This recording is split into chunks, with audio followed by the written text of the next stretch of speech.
Have you ever caught yourself saying things to yourself that you would never dream of saying to a friend? That harsh voice in your head that criticizes every mistake, questions every decision, and makes you feel like you're never good enough? What if I told you that this inner critic isn't just making you feel bad? It's actually holding you back from reclaiming shalom. I want to share with you something today that has been changing my life. 5 powerful strategies that are helping me transform my relationship with myself and with others and with God. This isn't just another Think Positive video. These are practical steps that you can take to break free from the cycle of self-criticism. Let's talk about that.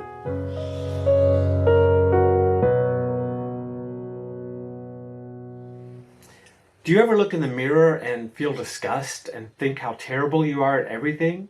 Maybe you can't even look at the mirror unless you absolutely have to. Maybe you replay mistakes in your head countless times over and over. Maybe you feel like you're never quite good enough despite your best efforts. You're not alone. In fact, research shows that most people struggle with some level of negative self-talk and self-criticism on a daily basis. But here's the thing. Being hard on yourself isn't making you more successful. It's not making you more productive, is it?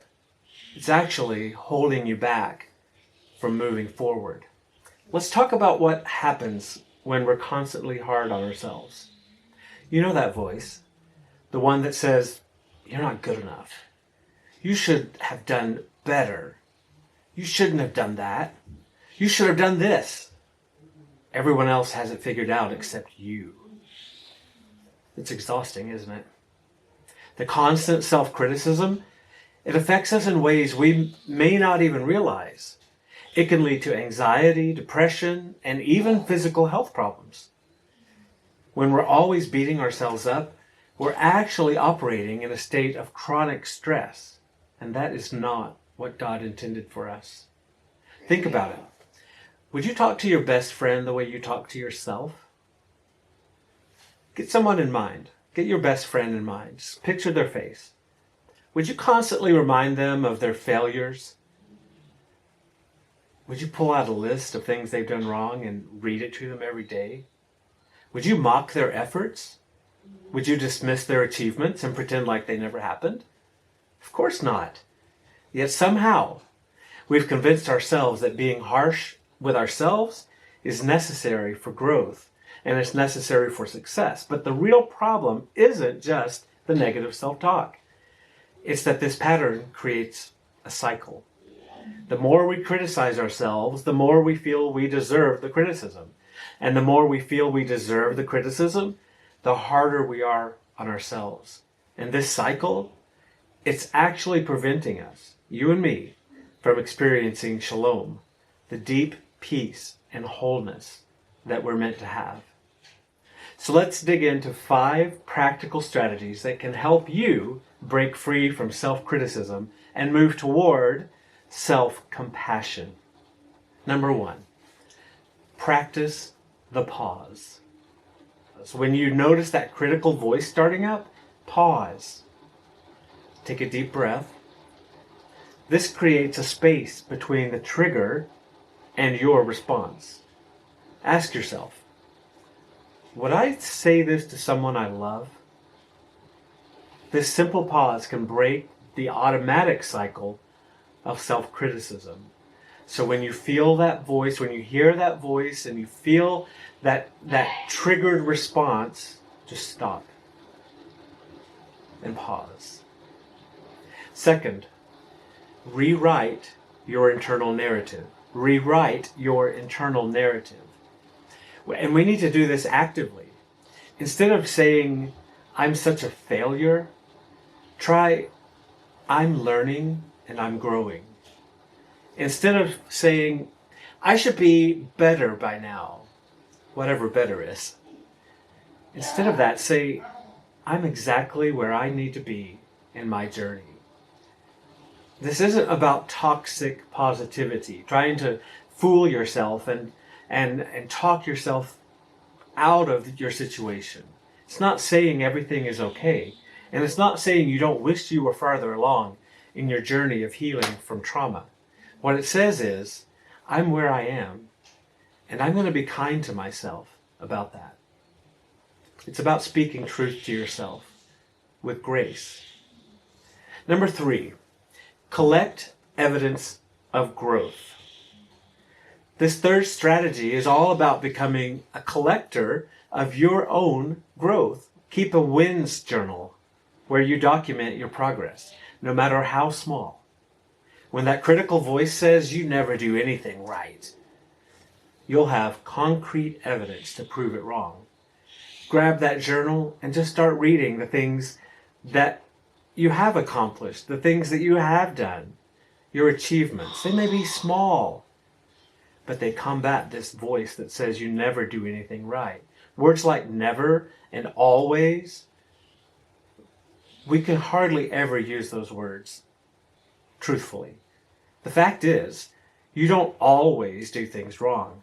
The fact is, you often do things brilliantly, but that negative voice can talk you out of it and make you forget. So keep a journal of wins in your life. And number 4, practice self-compassion exercises. Implement daily self-compassion. When you make a mistake or face a setback, place your hand on your heart and speak to yourself out loud as you would to a dear friend. Say something like, this is a moment of suffering, and suffering is part of life. May I be kind to myself in this moment? This practice helps rewrite your brain's response to difficulty. Again, you're not just patting yourself on the back and saying, there, it's all going to be okay. You and I know it may not all be okay for a very long time. But can you be kind to yourself in this moment instead of tearing yourself down further? Number 5, build a compassion community. Surround yourself with people who model self-compassion. You know as well as I do that we become like the people we hang around with. We would like to say, oh, they're not going to pull me down. I'm going to pull them up. The fact is, they're going to pull you down, especially if your tendency is to be negative about yourself. Surround yourself with people who practice self-compassion. Find friends, mentors, support groups, faith communities in your church, small groups in your church who understand the journey towards self-compassion. Share your struggles, your celebrations, and remember, you're not meant to walk this path alone. In fact, it's impossible to walk it alone. Now, for years, I believed that being hard on myself, punishing myself when necessary, was the only way to improve.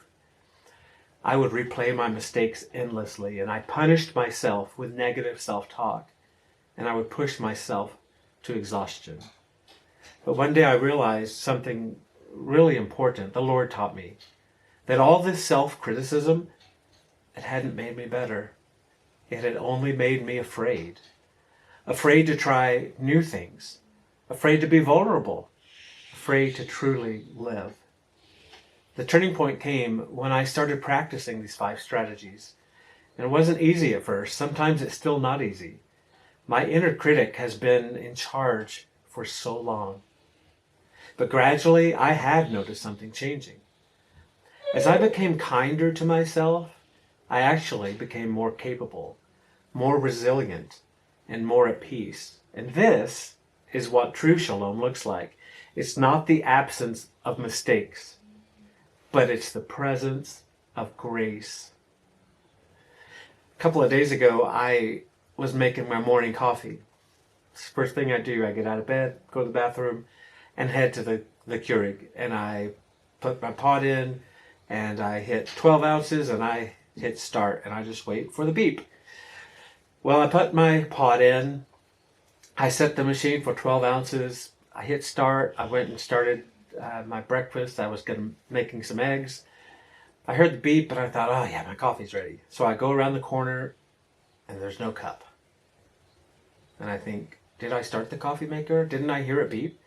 And there's coffee all over the counter. You know, it's funny, 12 ounces of coffee when I'm drinking it, seems like it goes like that. and it's not very much coffee. But when it's spread out all across the counter and under the coffee maker and under everything on the counter, it's a lot of coffee. So I started cleaning it up, and I was just thinking, what is wrong with me? Why? I've done this before. Why do I do this? This is not difficult. Put a cup in the coffee maker before you hit start. So I cleaned that up, and I got a new pod because I had wasted the pod. I put my cup under and I hit start. 12 ounces. I heard it beep, and I come back and I pull my cup out, and there's the coffee pod inside my cup. And I'm thinking, how in the world did that push through the machine and get into my cup? Well, I hadn't put it in the machine. I just dropped it in my cup.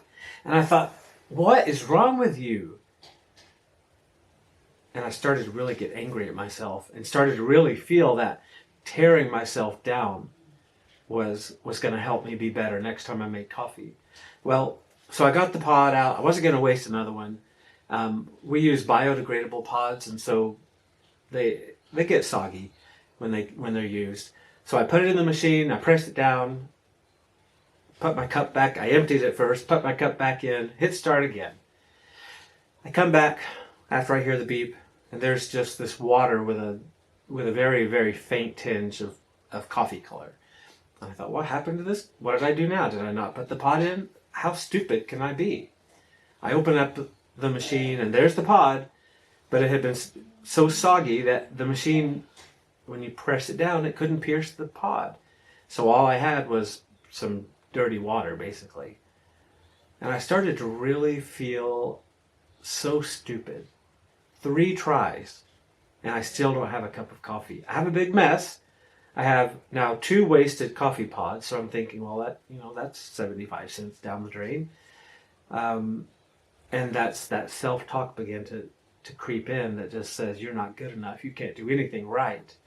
Well, I did get a new pot in. I finally got my cup of coffee, and I just went on about my day. Later on, I was actually preparing for this video. I was writing my thoughts down and making an outline, and I thought to myself, you weren't very kind to yourself when you messed up that coffee so many times. And I put my hand on my chest, and I just said, it's okay. It's kind of funny, actually, if you think about it. It took you 4 tries to make coffee. And I just was kind to myself, got a little chuckle out of it, and I moved on.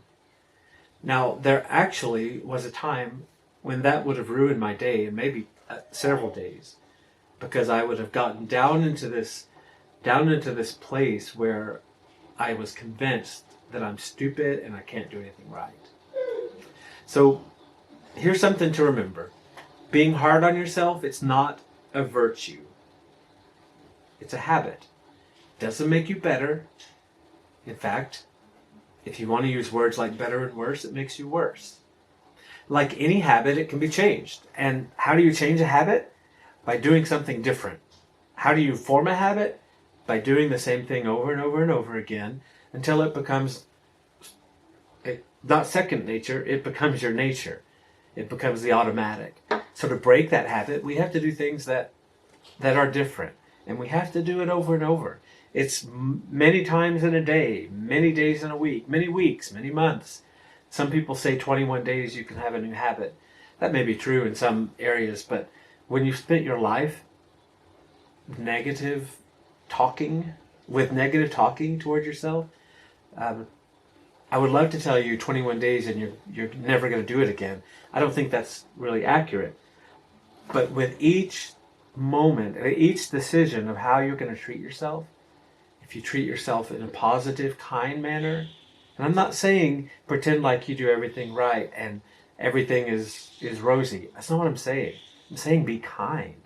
Yes, admit you made a mistake. Yes, you try to do better next time by thinking, okay, how could I do better? But it's with kindness and with grace, not with negativity and critical spirit and hatred toward yourself. So practice the pause, rewrite your internal narrative, collect evidence of growth, implement self-compassion exercises, and build a compassion community. These are tools for transformation. And again, it doesn't happen overnight, and that's okay. This is a journey of small steps, some forward, some backward. A journey of daily choices to treat yourself with the same kindness you would offer others, and the same kindness God offers to us. You're not alone in this journey, and you are absolutely worthy of compassion and kindness. I'd love to hear from you in the comments below. Which of these strategies resonates most with you? And what's one step you're going to take today toward being kinder to yourself? If you find value here in these videos, I'd love it if you subscribed and clicked the notification bell so you know when there's a new video coming. Remember, true shalom begins with how we treat ourselves. Until next time, be kind to yourself, and you are doing better than you think.